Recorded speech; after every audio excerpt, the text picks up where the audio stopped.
সকালবেলা ঘুম থেকে উঠে আমি কলেজ যাওয়ার জন্য রেডি হচ্ছিলাম, তখন আমার স্ত্রী প্রিয়া এসে পড়ল। বলছিলাম, আপনার কি একটু সময় হবে?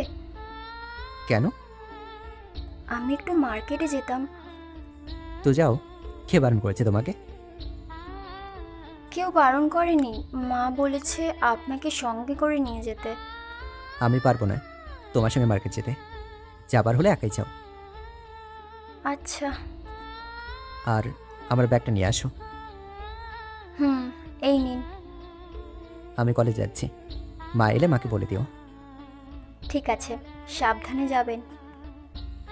অতপর আমি কলেজের উদ্দেশ্যে রওনা হলাম। এইবার আসি পরিচয় পর্বে। আমি নিলয়, এইবার বিএ ফার্স্ট ইয়ারে পড়ছি।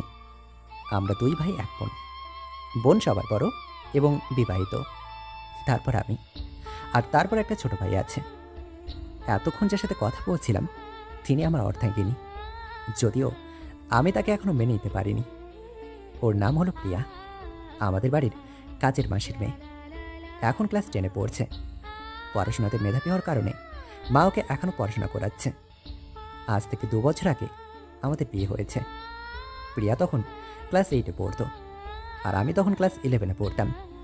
হঠাৎ করেই কোনো একটা অবাঞ্ছিত কারণে মা একদিন হঠাৎ করে আমাদের বিয়েটা দিয়ে দেয়।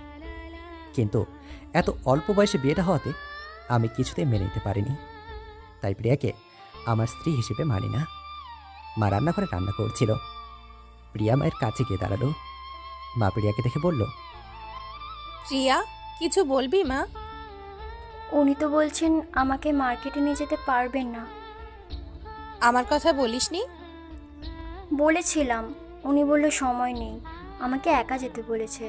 তাহলে কি আমি একাই যাব? না, একা যেতে হবে না, তুই স্কুলে যা। আমি নিলয়কে ফোন করে বলে দিচ্ছি, ও তোকে স্কুল থেকে নিয়ে যাবে। আচ্ছা মা। সাবধানে রাস্তাঘাট দেখে যাবি। হুম। অতপর প্রিয়া তার স্কুলে চলে গেল। আমি কলেজে ক্লাস করছিলাম, তখনই মায়ের ফোন আসলো, তাই রিসিভ করতে পারলাম না। ক্লাস শেষে বাইরে এসে আমি মাকে ফোন ব্যাক করলাম। হ্যালো মা, ফোন করেছিলে? ক্লাস শেষ হয়েছে তোর? হ্যাঁ, কেন? কলেজ থেকে সোজা প্রিয়ার স্কুলে যাবি, তারপর প্রিয়াকে স্কুল থেকে মার্কেটে নিয়ে যাবি। যা চাই কিনে দিবি, ঠিক আছে? মা, হুম, কোনো কথা শুনতে চাই না। আর প্রিয়ার ওপর রাগারাগি করবি না। ঠিক আছে। অতপর কলেজ থেকে বের হয়ে প্রিয়ার স্কুলে আসলাম। গেটের সামনে দাঁড়িয়ে রয়েছি, কিন্তু স্কুলের ভেতরে ঢুকতে সাহস পাচ্ছি না, কারণ এটা একটা গার্লস স্কুল। হঠাৎ দেখলাম আমাদের গ্রামের একটা মেয়ে বাইরের দিকে আসছে, তাই আমি তাকে ডেকে বললাম, এই মেম, শোন, হ্যাঁ নিলয়দা, বলো। প্রিয়াকে একটু ডেকে দিবি? তুমি একটু দাঁড়াও, আমি এক্ষুনি ওকে ডেকে আনছি। ঠিক আছে। অতপর আমি বাইরে অপেক্ষা করতে থাকলাম। একটু পরে প্রিয়া আসলো। এত দেরি হলো যে আসতে? ক্লাস চলছিল, স্যারের থেকে অনুমতি নিয়ে আসলাম। চলো আমার সাথে। কোথায়? কোথায় জানো না? মা তোমাকে মার্কেটে যেতে বলেছে। আপনাকে কষ্ট করতে হবে না, আমি আমার বান্ধবীদের সাথে যাব। বান্ধবীদের সাথেই যখন যাবে, তাহলে মায়ের কাছে কেন বলেছো তুমি? আর আমি শুধু শুধু কলেজ থেকে চলে আসলাম, তাই না? আপনি কলেজ চলে যান। কলেজটা কি আমার বাপের, যে যখন ইচ্ছে যাব, যখন ইচ্ছে হবে চলে আসবো? দেখো, আবার কিন্তু মাথায় রাগ উঠছে। চলো আমার সাথে। আচ্ছা। অতপর প্রিয়াকে নিয়ে মার্কেটে চলে আসলাম। মার্কেটের ভিতরে ঢোকার পর, আপনি এখানেই দাঁড়ান, আমি এক্ষুনি আসছি। টাকা নিয়ে যাও। টাকা আমি আমার মায়ের থেকে নিয়ে এসেছি। এই নাও টাকা, এই টাকা খরচ করবে, আর তোমার মায়ের টাকা তাকে ফিরিয়ে দেবে। এখন যাও। আচ্ছা। প্রিয়া মার্কেট থেকে কী সব কিনে আনলো। আমি যে টাকা দিয়েছিলাম তার অর্ধেক টাকাও খরচ করেনি। প্রিয়া এরকমই, সবসময় অল্প খরচ করে। এরপর মার্কেট করা শেষ হলে প্রিয়াকে নিয়ে বাড়িতে চলে আসলাম। রাত্রেবেলা বিছানায় শুয়ে শুয়ে গান শুনছিলাম, তখনই দিদির ফোন এলো। ফোনটা রিসিভ করে বললাম, হ্যাঁ দিদি, কেমন আছিস? ভালো আছি রে, তুই কেমন আছিস? আমিও ভালোই আছি। বাড়ির সবাই কেমন আছে? আছে ভালোই। আমাদের বাড়িতে কবে আসছিস? কি উপলক্ষে? এমনি বেড়াতে আয়। আচ্ছা, যাব। কবে আসছিস? পরশু নাগাদ। আচ্ছা শোন, প্রিয়াকে সাথে নিয়ে আসবি কিন্তু। আবার ওকে কেন? আমি বলেছি তাই। প্রিয়া আমার সাথে যেতেই চাইবে না। কেন? আচ্ছা, আমি প্রিয়াকে বলে দেবো তোর সাথে আসতে। আচ্ছা ঠিক আছে, বলিস। এখন রাখছি, হ্যাঁ, বাই। বাই। দিদির সাথে ফোনে কথা বলা শেষে দেখি প্রিয়া দরজার পাশে দাঁড়িয়ে রয়েছে।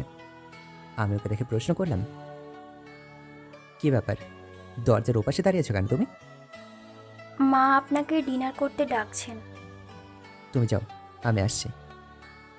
একটু তাড়াতাড়ি আসবেন। তুমি যাও। এরপর আমি ফোনটা চার্জে বসে খেতে চলে গেলাম। খাওয়া শেষে আবার রুমে ফিরে এলাম। রুমে এসে বেশ কিছুক্ষণ ধরে গেমস খেলছিলাম। এদিকে আমার ঘুমও আসছে, কিন্তু প্রিয়া এখন রুমে আসছে না। আমি আর প্রিয়া একই রুমে থাকি, বাট আমাদের বেডটা আলাদা। তাই আমি প্রিয়াকে ডাকার জন্য বাইরে গেলাম। গিয়ে কোথাও দেখলাম না, বাড়িতেই কোথাও দেখলাম না। তাই মনে হলো হয়তো রুমা কাকি, মানে ওর মায়ের কাছে আছে। রুমা কাকি আমাদের বাড়িতেই থাকে, তাই ওখানে গেলাম। গিয়ে দেখলাম প্রিয়া বই পড়ছে। আমাকে দেখেই জিজ্ঞেস করলো, আপনি এখনো ঘুমাননি? দেখতেই তো পাচ্ছ। তুমি এখানে কেন, রুমে যাবে না? না, আজ থেকে মায়ের সাথেই থাকবো। কেন, রুমে কোনো সমস্যা? না, তাহলে রুমে না গিয়ে এখানে কেন থাকছো তুমি? আসলে কিছুদিন পর আমার টেস্ট পরীক্ষা, তাই আমাকে রাত জেগে পড়তে হবে। এজন্য মায়ের সঙ্গেই থাকবো।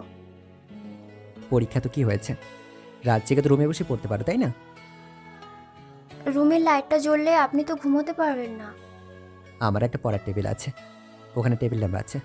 তো পুরো রুমে আলো জ্বেলে তোমাকে পড়তে হবে না, আর আমার ঘুমে ডিস্টার্ব হবে না। চলো। আপনি ঘুমাবেন আর আমি পড়বো? হ্যাঁ। আমি একা একা ভয় পাই। আমি রাতে মায়ের পাশে বসে পড়বো। আপনি রুমে চলে যান, আমি মায়ের সাথেই থাকবো। মা যদি জানতে পারে যে তুমি রাতে আমার রুমে ছিলে না, তাহলে সকালে মা আমাকে ঝাঁটাপেটা করবে। আচ্ছা বাবা, তুমি প্রিয়াকে নিয়ে যাও। প্রিয়া, তুই ওর সাথে যা মা। যেতে পারি, তবে আমার পড়া না শেষ হওয়া পর্যন্ত ওনাকে জেগে থাকতে হবে। আচ্ছা থাকবো, চলো তো, আমার খুব ঘুম পাচ্ছে।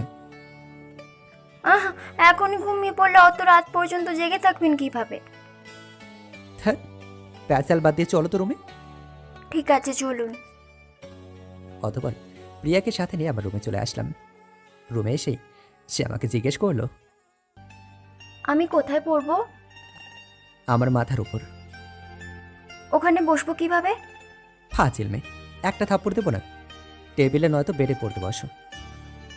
আচ্ছা, আপনি কিন্তু ঘুমাবেন না। আচ্ছা তুমি পড়ো, আমি রাতে জেগে থাকবো।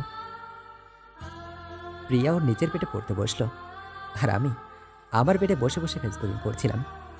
প্রিয়া হঠাৎ করে জিজ্ঞেস করলো, আপনি কি ফেসবুকে গল্প লেখেন? লিখি মাঝে মাঝে। তুমি জানলে কিভাবে? আপনি সেদিন আমাকে নিতে স্কুলে গেছিলেন, তখন আমার বান্ধবীরা আপনাকে দেখেছিল, ওরাই আমাকে বলেছিল। ও, তুমি পড়ো। আচ্ছা। প্রিয়া আবার পড়া শুরু করলো। আমি আবার মোবাইলে নজর দিলাম। কিছুক্ষণ পর প্রিয়ার দিকে আমার চোখ গেল। ফ্যানের বাতাসে ওর চুলগুলো উঠছে, আর ও বইয়ের দিকে তাকিয়ে পড়ছে। ওর ঠোঁটগুলো আস্তে আস্তে নড়ছে, বেশ মিষ্টি দেখাচ্ছে। আগে কখনো এইভাবে তাকে আমি দেখিনি। প্রিয়াকে দেখতে দেখতে কখন যে ঘুমিয়ে পড়েছে সেই খেয়ালটা আর নেই। হঠাৎ দেখি খাট ঝাঁকানোর শব্দে আমার ঘুমটা ভাঙল। তাকে দেখে পুরো ঘরটা অন্ধকার। আশেপাশে মোবাইল খুঁজে পেলাম না, তাই টর্চটা জ্বালিয়ে দেখলাম যে প্রিয়া আমার খাটটা ঝাঁকাচ্ছে। তাই আমি অবাক হয়ে তাকে জিজ্ঞেস করলাম, এই এই কি হয়েছে, খাট কেন ঝাঁকাচ্ছ তুমি? কারেন্ট নেই, অন্ধকার, এদিকে আমার ভয় করছে। ও, আমার মোবাইলটা কোথায়? আপনার মোবাইল আমার বেডে। কেন? দিদি ফোন করেছিল তাই কথা বলেছিলাম। তাহলে গাধি, মোবাইলটাই যখন তোমার কাছে ছিল তাহলে মোবাইলের ফ্ল্যাশটা জ্বালিয়ে নিতে পারলে না? আপনার মোবাইলের পাসওয়ার্ড কি আমি জানি না কি? আর আমি টাচ ফোন ইউজ করতে পারি না। খুব ভালো। দিদি কি বলছে? কাল সকালে আমাকে নিয়ে দিদির বাড়ি রওনা দিতে বলেছে। তুমি কি বলেছো? আমি বলেছি ঠিক আছে। আচ্ছা যাও, এখন ঘুমাও। ঘুমাবো কেন? আমার পড়া শেষ হয়নি এখনো। তো যাও, গিয়ে পড়ো। আমি তো ঘুমাবো নাকি? তাহলে আমার ভয় করবে। আমি আর রাত জাগতে পারবো না, আমার ভীষণ ঘুম পাচ্ছে। তাহলে এক কাজ করি, আপনার বেডে এসে পড়ি। তোমার যা খুশি তাই করো, আমাকে একটু শান্তিতে ঘুমাতে দাও তো। ঠিক আছে। অতঃপর প্রিয়া আমার খাটে এসে পড়তে বসলো, আর আমি ঘুমের দেশে হারিয়ে গেলাম। সকালে ঘুম থেকে উঠে দেখি প্রিয়া আমার পায়ের ওপর ঘুমিয়ে আছে। ওকে বেডের ওপর রেখে ফ্রেশ হলাম। 2 দিন পর আজ আমি প্রিয়াকে নিয়ে দিদির বাড়ি থেকে রওনা হলাম। বাস থেকে নেমেছি, এবার একটু হাঁটার পথ বাকি। অল্প একটু হাঁটার পরই প্রিয়া আমাকে বলল, আর কত হাঁটতে হবে? এই তো প্রায় এসে গেছি। অনেক হেঁটেছি, আমি আর হাঁটতে পারবো না। অনেক হাঁটলে কোথায়, মাত্র তো 2 পা হেঁটেছ, এতেই দম শেষ। আর পারবো না। কোনো রকমে প্রিয়াকে নিয়ে দিদির বাড়িতে পৌঁছালাম। রাতে খাওয়া দাওয়ার পর দিদি আমাকে ওর রুমে ডাকলো। আমি ওর রুমে গিয়ে বসতেই দিদি আমাকে বলল, আচ্ছা ভাই, তোর আর প্রিয়ার মধ্যে কি সব ঠিকঠাক তো? না মানে দি, দেখ ভাই, আমি জানি যে তুই প্রিয়াকে এখনো মেনে নিতে পারিসনি। মায়ের থেকে সব শুনেছি আমি। দেখ ভাই, প্রিয়ার মা যতই আমাদের বাড়িতে কাজ করুক, তবু ওরা মানুষ তো। আর প্রিয়া তো খুব ভালো মেয়ে, এইটা তো তুই আমার থেকে অনেক বেশি ভালো জানিস। দিদি ওসব কোনো কারণ না। আসলে আমি চাচ্ছি ধীরে ধীরে আমাদের সম্পর্কটা তৈরি হোক, কারণ এখন প্রিয়া অনেক ছোট, আর আমিও প্রাপ্তবয়স্ক নই। আর এই সময়টা আমাদের পড়াশোনার সময়, তাই আমি চাইছি ধীরে ধীরে সব কিছু মানিয়ে নিতে। আরে বাহ, আমার ভাইটা দেখছি অনেক উন্নতি হয়েছে। তোর সিদ্ধান্ত একদম সঠিক। তবে মেয়েটাকে কখনো কষ্ট দিস না, কেমন? এ মা, সে তো আমার বউ, তাহলে কষ্ট কেন দেবো ওকে? বাবা, বউয়ের জন্য কত ভালোবাসা। একটা মাত্র বউ আমার। কেন, আরো বিয়ে করার ইচ্ছে আছে নাকি? আরে না, একটাতেই খুশি। আচ্ছা, যা ঘুমা এখন গিয়ে। অতঃপর ঘুমাতে চলে এলাম। বেশ কিছুদিন দিদির বাড়িতে থেকে আবার বাড়িতে ফিরে এলাম। আগের মতোই আবারও সব কিছু চলতে থাকলো। এভাবেই কেটে গেল 7টা বছর। 7 বছর পর আজ আমার বউটা একজন নামকরা ডক্টর, আর আমি একজন প্রতিষ্ঠিত বেকার। কিছুদিন চাকরি করেছিলাম, কিন্তু বউ ডাক্তার হওয়ার পর চাকরি ছেড়ে দিয়েছি। বাড়িতে বসে মেয়ের দেখাশোনা করি। ও হ্যাঁ, আমাদের একটা মেয়ে হয়েছে, নাম হচ্ছে মেঘা। খুব দুষ্ট। এই যে মেঘার বাবা, আমি আসছি। তুমি মেঘাকে খাইয়ে দিও, কেমন? এই যে মেঘার মা, এই কাজটা আমি প্রতিদিন করি। হ্যাঁ, নতুন করে বলার কিচ্ছু নেই। মনে করানো হলো আর কি। আপনি এখন যেতে পারেন ম্যাডাম, এখন আমি আমার মামনির সঙ্গে খেলবো, তাই না মামনি? হ্যাঁ বাপি, আমরা এখন খেলবো। আচ্ছা, তোমরা বাপ মেয়ে দুটাই মিলে খুব ভালো করে খেলো, আমি আসছি। সাবধানে যেও। তোমরাও সাবধানে থেকো। এই বলেই প্রিয়া বেরিয়ে পড়লো তার হাসপাতালের উদ্দেশ্যে। এখন প্রায় প্রতিনিয়তই এভাবেই আমাদের সকালটা শুরু হয়। এখন আমাদের সংসারটা অনেক সুখী, আর সবাই আমাদের আশীর্বাদ করবেন আমরা যেন এভাবেই হ্যাপি থাকতে পারি। ধন্যবাদ সবাইকে পুরো ভিডিওটা দেখার জন্য।